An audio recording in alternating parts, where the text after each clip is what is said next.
Okay, we're going to box this impression using a combination of plaster and pumice to create the land area that's going to come out from the cast. So basically we're going to create this part of the land area which defines the peripheral width of our final denture. Okay. So basically I want to bury this up to where this line is. And I'm going to use that with this combination of plaster and pumice rather than with wax. So I've got water, 3/4 coarse pumice and 1/4 quickset plaster. I want a consistency about like stone would be. Not real runny, not so thick that I can't push the impression down into it. So just mix it up like that, about that consistency. I've got a magnet ring that fits in. I want to be careful that I don't wind up over on the side because then I have no land area in that area. I'm going to dump the plaster pumice mix in here, level it out like that. I'm going to give a little bit more just so I have enough, and I'm going to sink this down at least to my line. And after it sets, it's going to still be soft because of the pumice in with it. So I can refine it, I can carve it down. If you don't have enough, and I might be a little short here, I can add a little bit more because I'm going to refine that before we pour stone in here. Okay, so it looks like that. At this point, I'm just going to let it set. And because it's got quickset plaster, it's only going to take about 7 minutes. Okay, make sure you're not off to the side. If it's going to run in the back like it will on a lower, just let it run in. We're going to remove that before we pour it up. Okay, now this is fully set. Took about 5 or 6 minutes, but it's set enough so that I can work with it. I'm going to peel that magnet off. So basically I want to refine this land area down to my blue line, exposing the amount of periphery that we want to see in our final denture. The same way we would if we were doing it in wax. Okay, so I'm just going to take this where it ran in the back and where it's up a little higher in this area and scrape that off. Try not to dig into the impression material, but I want to fully expose this posterior. Get that out of there, and I'm going to go rinse it. Got a little close to the edge along here, but that's enough. And the mistake is to leave pumice in these hamular notches. If you do that, then you don't have that in your cast, and that's a critical area. Those hamular notches have to be there in a good denture impression. Otherwise, you don't have a good posterior seal. When in doubt, expose too much. In other words, remove a little extra rather than not enough, and that's just going to leave us a little bit of stone to have to grind down, which we're going to refine in anyway. Okay.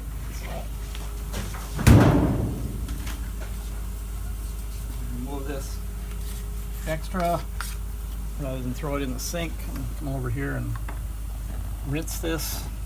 Make sure I'm not leaving any pumice, plaster pumice inside the impression. You can take a toothbrush if you need to and brush it lightly. And I'm going to leave this wet because I want it wet when I pour it anyway. Okay. So I can come back around here and put the magnet back around. I'm going to line it up where the little index was right there, so it fits tight so I don't have stone leaking like that. Impression's already wet. I've already got water measured out in the bowl because water goes first. I'm not going to measure out the powder because I know the consistency I want. Remember that the thicker your mix is, the stronger the stone is.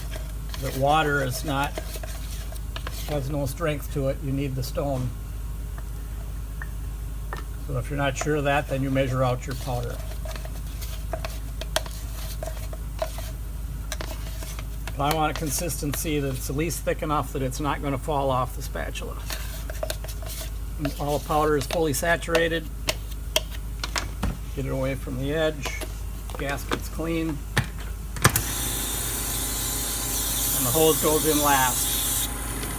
And you should be able to see it go up to 20, 25 pounds or so. It started out about 12, so we're netting about 14 pounds.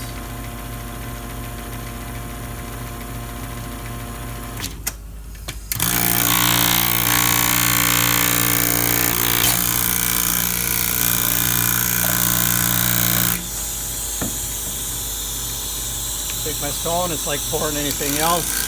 Put it in the back, posterior area, watch it run through your impression.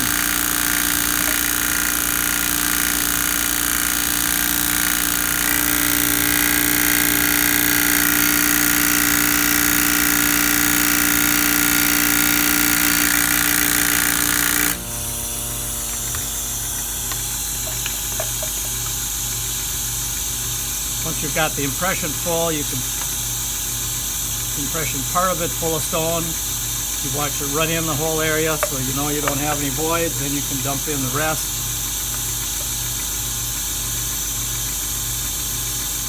I know what I need to put it up almost to the top of this magnet will make it about right. If you're doing a lower, you might need to put a second magnet.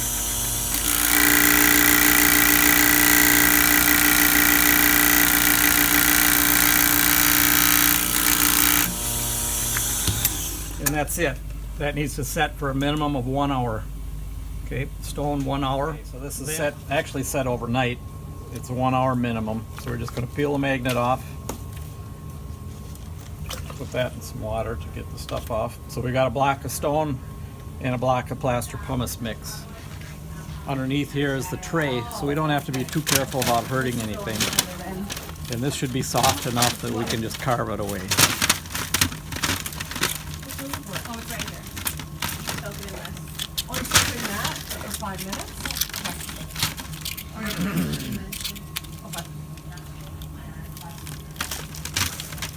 Okay, so this just comes off. And what we're left with is our cast and the tray and the impression. Now you can put this under the faucet and it'll be a little softer and you can rinse it off or hit it with a brush. Okay. But this particular one, impression, has been border molded with green stick compound. So this needs to be softened now before we pull this off. If I pry that off, it's going to break this land area away. So we need to go in a hot water bath, preferably a compound bath, but it doesn't have to be, at 140 degrees. Take about 7 minutes for that compound to soften. And then this will pry right off and come off easy. So we're going to go right into here, put it in the water, and let it soak.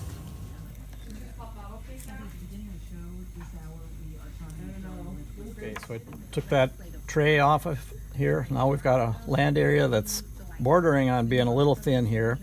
And I got a little bit of a sharp edge on the edge here and a little bit of an undercut in here. I want to reduce this land area, probably only another millimeter more, maybe 2 millimeters right here. But basically the more we reduce it, the narrower the periphery gets. So if you want a real narrow, thin periphery, you drop this down. If you want it to be thick and wide, you leave it up higher. But I'm just going to scrape this with a knife because I don't have to take off very much. If you didn't box it properly or you left it up away from the peripheral extension, then you can do it with a burr.